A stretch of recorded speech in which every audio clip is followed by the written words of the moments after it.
అభివృద్ధి అనేటువంటిది చేయాలనుకున్నప్పుడు, అభివృద్ధి అనేటువంటిది చూపించాలనుకున్నప్పుడు దమ్ములు, ఛాలెంజ్‌లు ఎందుకు? అధికారంలో మీరే ఉన్నారు కదా! ఎక్కడ మీరు సమావేశం ఏర్పాటు చేస్తారో చేయండి. మీ పక్షాన కలెక్టర్లను అందరినీ కూర్చోపెట్టుకోండి, అధికారులను కూర్చోపెట్టుకోండి. నేను ఒక్కడినే వస్తాను. ఏం చేశాను నేను 5 సంవత్సరాలు అనేది నేను చెప్పగలుగుతా. 18 నెలల్లో ఏం జరిగిందో మీరు చెప్పండి. అలాగే కొన్ని విషయాలు మాట్లాడుతూ ఇళ్లలో పనుకున్న కొన్ని కార్యక్రమాలు జరిగిపోతాయని అలా ఎప్పుడూ ఉండదు.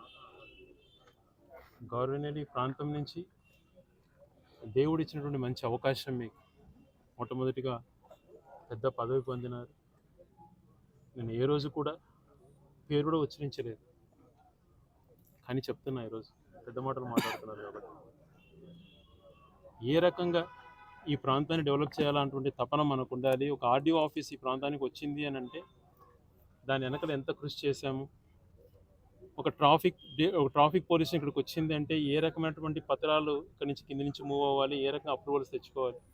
ఒక డిఎస్పీ కార్యాలయం ఇక్కడికి వచ్చింది, ఏ రకంగా కృషి చేస్తాం అనేది మాకు తెలుసు. తర్వాత జిల్లా కేంద్రం ఏర్పడింది, దాన్ని కూడా జిల్లా కేంద్రం సెంటర్లో ఉంది ఏర్పడింది అని అంటున్నారు. ఈరోజు ఒకటే చెప్తున్నాను, ఇవన్నీ కాదు. ఈ ప్రాంత ప్రజల మనోభావాలను గౌరవించుకోవాలి. ఈ ప్రాంత ప్రజల అభివృద్ధి కోరుకునేటువంటి తత్వంలో మీరు వ్యవహరించండి. బాధ్యతతో మేలు చేసిన కార్యక్రమాలు ఒక విజన్తో ప్లాన్ చేసుకోండి. అలాగే ఈ రాయచోటి ప్రాంతాన్ని అవమానించే విధంగా నిండు శాసనసభలో ఒక బయట శాసనసభ్యుడు మాట్లాడాడు. నేనైతే వ్యక్తిగతంగా చాలా బాధపడ్డా. ఒక ప్రాంత ప్రతినిధిగా మనం ఉన్నప్పుడు, మనం పెద్ద హుదాలో ఉన్నప్పుడు ఆదోనికి సంబంధించినటువంటి శాసనసభ్యుడు ఒక ప్రాంతాన్ని కించపరిచి మాట్లాడినప్పుడు ఆ రోజు చేయాల్సింది ఛాలెంజ్.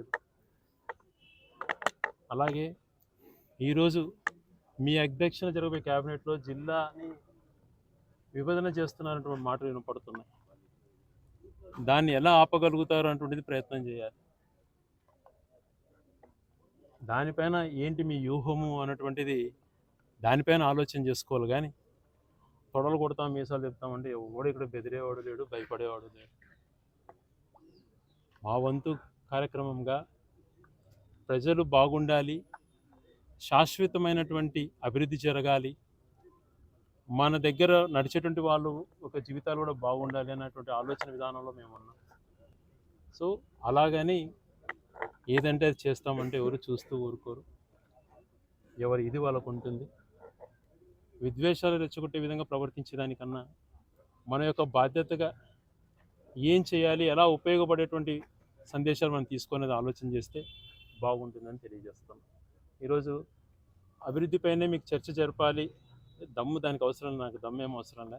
నా నోటి మాటలతో ఏ పేపర్ కూడా ఎత్తుకోకుండా నేను వస్తా. మీరందరూ అధికారులు తెచ్చి కూర్చోండి, అభివృద్ధి ఎంత చేసినానంటే చూపించగలుగుతాం.